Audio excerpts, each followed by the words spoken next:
Welcome to Basin Motorsports. My name's Canaan Manley, and I applied to be on the Bitchin Bootcamp new TV show coming out on the MotorTrend app in the first quarter of 2020. So I thought I would give you guys some insight onto the backside of applying for a TV show. It's not an easy process to get all the way to the TV show, so I thought, I'll show you guys my version of what it took to get to where I got to, and then hopefully you guys will enjoy it a little bit and see kind of behind the scenes as they pull back the curtain.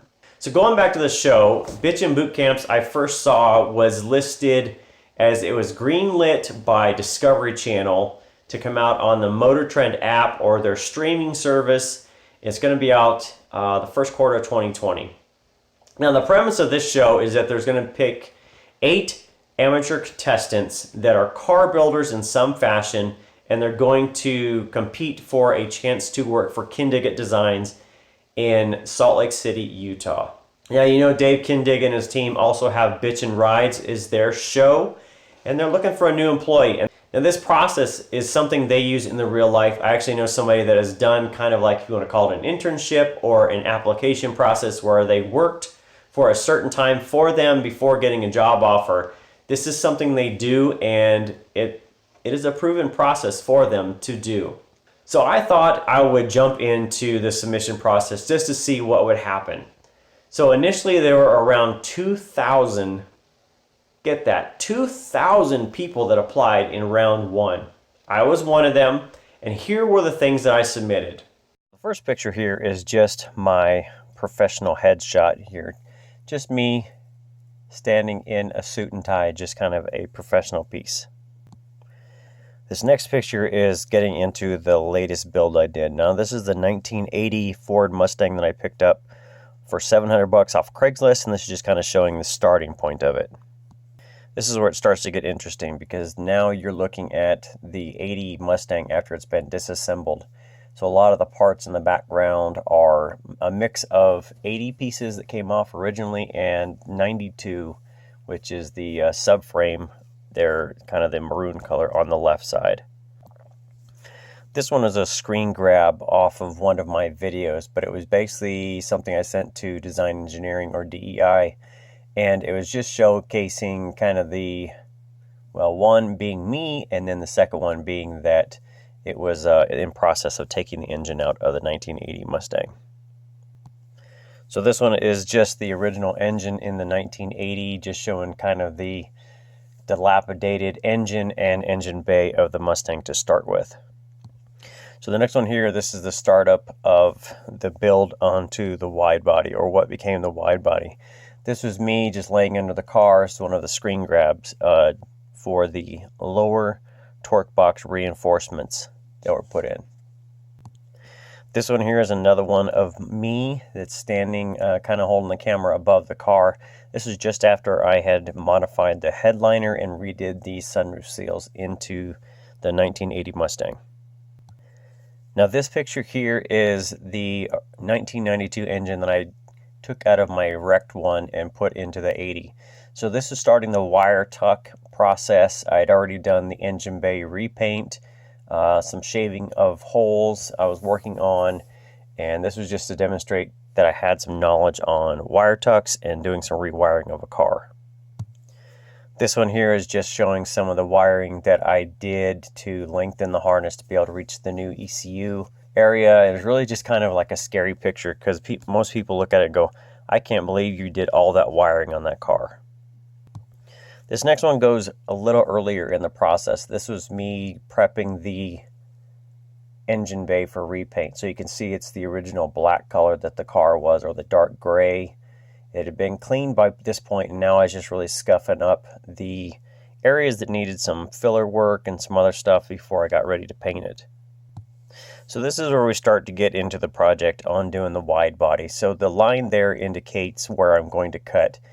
And if you notice, I have kind of a red mask on. This was me being a little silly for the Halloween edition I did for this. When I was doing it, I called it the Nightmare in Wide Bodyville, but basically it was the start of the process to put the wide body on, to cut out the metal and get ready to get everything filmed and done. So this was me cutting the fender well, the outer fender or the rear quarter out. Good, actually, screen grab. This was something my camera did on its own, and I didn't actually plan to get this, but it was a fantastic grab that the camera did mid-cut. This next one is after I'd already done it. I was kind of going through and grinding the edges so I could start welding in that. I did grab this Friday the 13th Jason mask just for a joke as a non-OSHA approved mask for Halloween, but it turned out pretty good. Now once I'd done cutting and completed that, I started working on the fiberglass pieces. So this is a screen grab I did here working on the fuel door opening. Now I'd made a cardboard template to be able to replicate the shape of the OEM fender or the quarter panel, and I was then now transferring it over to the rear quarter fender flare from Meyer Racing. This is again me cutting the car. This is now doing the driver's side here. It was done, gosh, I can't even remember. It was late in the year, so much that the water in the compressor lines was actually freezing. So I think this was probably like either November or December of 2016 when I took this picture. So once I got deep into the process of doing the wide body, I realized that the fenders on the front really didn't fit like I wanted them to. So this was demonstrating some fiberglass work that I did. This is using Evercoat kitty hair, doing some fiberglass work, getting the gap to the OEM doors to fit properly, and fitting to the cowl area. Now, as you can imagine, adding that much fiberglass work and filler required a lot of sanding. So this was just a quick picture as I was sanding the driver's front fender, getting it ready. And you can see the gap from the fender to the door is fixed to roughly about 1/4 to 3/8 of an inch, back to standard what it was back in the day. And this is just showing all the work that went into it. This is getting toward the end of the project, so really I was working on the front fender fit to the front bumper. So I had to just add a little bit of material there, and this is kind of a setup. Just had a spare area there in the garage set up. I was doing some sanding, some filler work, but you can see the back edge of the fender itself is completely done. And this is how the car ended up turning out. Now it's completely done. The fiberglass kit's done, and by this point I had really repainted the complete front end in flat black just to add some paint on there. I was eventually going to vinyl wrap it, so I wanted to get it kind of sealed up so there was no porous material in the fiberglass or anything else or the primer. So I painted just flat black because I was going to cover it anyway. Now this is one of the pictures. It's almost towards the end of the actual wrap job, but this is working on the rear bumper. I had to do a lot of fill work in there, and this was just final sanding upwards of 1500 grit to get the vinyl to lay down and stay adhered. Now this picture is in process of the vinyl wrap, so you can see the front end of the car is pretty much done. The hood, fenders, both doors, the trunk lid itself, and the fiberglass fender itself was done. I still needed to do the rear quarters and the roof at this point, but this is just kind of an in process showing you the difference.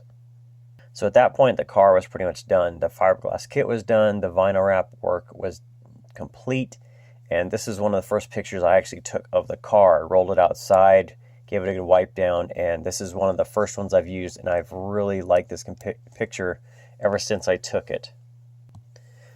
Another picture, a little bit different angle so you can kind of see the color change really from purple down to green. Now of course you notice on the tires themselves I'd already done the custom tire letters showing the WideFox in that. So you can also see in the upper right corner the Chevy Avalanche I had done a little bit prior to doing, or I guess a little bit after this car. Just another picture I took randomly. This was at sunset one night. I was coming back from a car meet. Just thought I'd stop, take a picture of the gate, and really enjoyed just kind of looking at it and kind of the color tone of it with the car compared to the background. And this is the last one I'd submitted. Now this is in June in Pleasanton, California, Good Guys. So I was in the indoor muscle car show. This was Friday night after I had staged the car. We had wrapped it up for the night, and I was getting ready to go back to the RV park where I was staying for the night.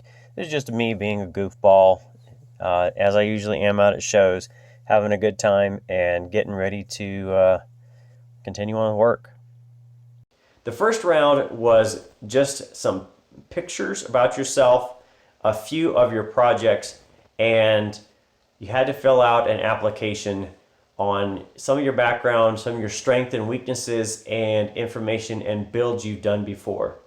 So I initially did that around mid-September. Now I got an email back from one of their producers introducing himself that he needed some more pictures from me that was requested on September 18th. So think back, this is like 3 or 4 months prior to the show even being taped, and then it'll be released out in Q1. So mid-September I got the first round back, the new pictures sent in, and then I didn't even know if I was gonna get there. Now, I later found out, like I said, there are 2,000 or so people that applied, so I thought, it's going to be a long shot if they'd even pick me anyway. You know, I can build a car, I can do certain things, but to do it on a professional level, I really didn't know. So did I make it to round 2? Well, I'm going to leave you waiting as I did. So check back, hit the subscribe right now, and hit the notifications so that when or if I release out another video for round 2, you'll know about it and you can immediately watch.